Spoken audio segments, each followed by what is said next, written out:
So the plan is to add some more solar panels on the top of our Winnebago Micro Mini, but this applies to any RV or trailer that you have. We have a single, from the factory, a single 190 watt solar panel from the factory that's mounted, and we have a connector base here. I'm going to utilize that. So what I'm going to do is I'm not going to add a rigid frame solar panel back to the RV. I'm going to go with flexible ones, and I'm not a big fan of drilling a bunch of holes penetrating the roof. So I plan to at least put another 200 watt, maybe two more. I have a 30 amp upgraded controller that I put in a few years ago, so it should be enough to handle a few more panels. I also have a suitcase panel in case that's not enough. So the first thing we're going to do is, I have no idea what voltage this panel is, so I'm going to test the voltage. All right, so here is this is the upgraded MPPT charge controller that I installed, and I had my multimeter ready. I was gonna try to test the voltage, but obviously this has its own voltage screen you could choose. So it's at 23 volts, so obviously that's a 24 volt standard solar panel. So we are good to go at replacing. It's only drawing a few amps now that the batteries are fully charged, but 100%. Yeah, so there we go. So once you know the voltage, you can match it with the solar panel you need to purchase. In this case, I'm going to get a 24 volt one. They make 18 volt as well, but you want to match the voltage, otherwise you are going to have some losses that otherwise you wouldn't have to have. I have a pretty simple setup, two lead acid 100 amp hour 12 volt batteries. Not that much reserve capacity. However, increasing your solar panels will increase the charge rate of those when you're boondocking, which is really what I want to do.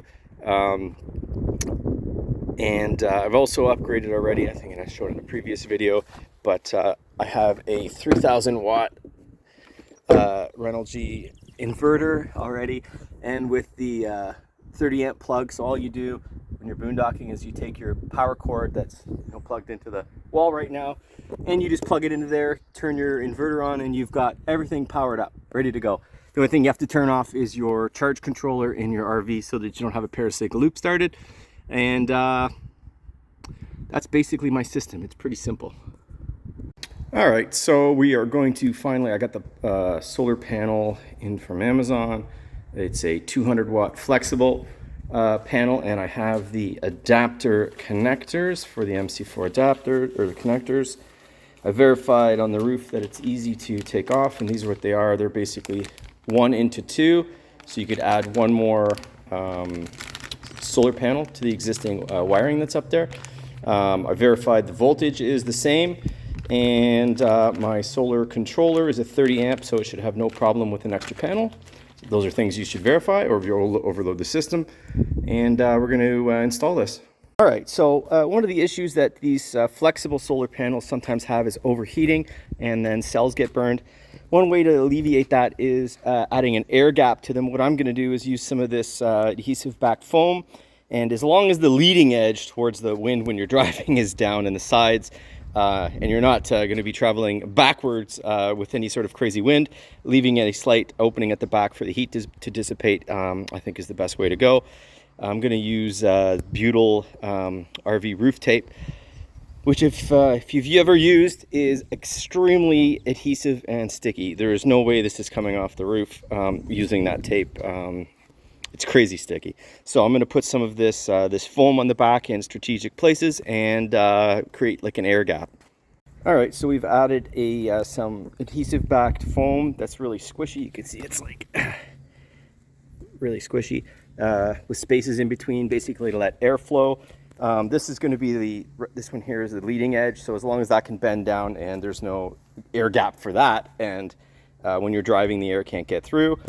And then we're going to use butyl tape to hold this down. We'll see how it goes.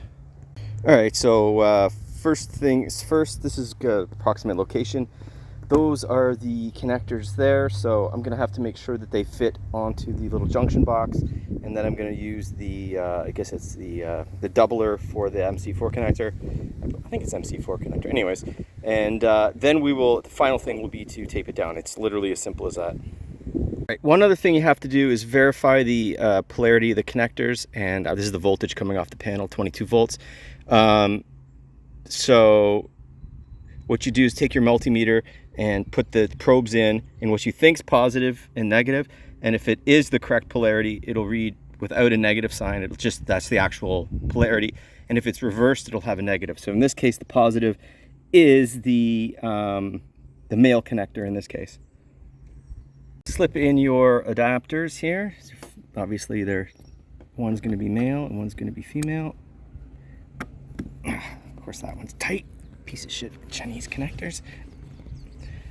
And we're going to see in a second here if they're going to connect. All right, so the connectors are all hooked up. They're doubled up. So now we've, the voltage is the same, but we've doubled our capacity to 400 watts. So it's as simple as that. Now I have to put some tape down and make sure that this wire here is actually out of the way.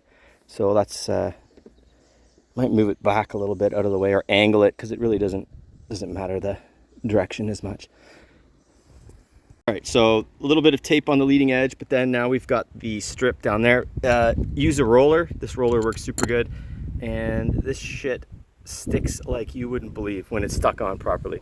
So do the outside two edges first. You'll see how it's curved now. It's going to be curved, a little bit of some pressure, but then the center will have at least some air gaps on it to help dissipate some heat. And at the rear, you don't have to put anything, obviously, because there's no wind coming that way, unless you're driving backwards very quick. All right, there we go. It's now surrounded, and if you can see, there's a little bit of a curve to it, and at the back it allows some room for some ventilation. And now I just got to reroute the wires off. I'm going to use a little bit of butyl tape as well to just reroute them so they're not over the cells. Any interference with the cells will create a massive drop in voltage, so we don't want that. So I'm going to see how this sets up. It's super hot today, but I think it'll be totally fine. All right, there we go.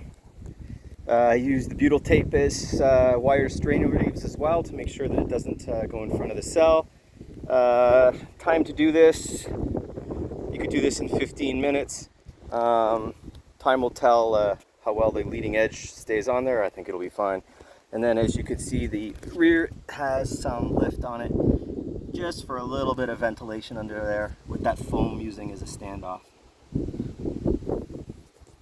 So I've just doubled the capacity of this RV to a 400 watts recharging, which is quite a bit. We only have 2 batteries. The batteries are the weak link of this. They're still lead acid, so maybe in the future we'll up those to lithiums.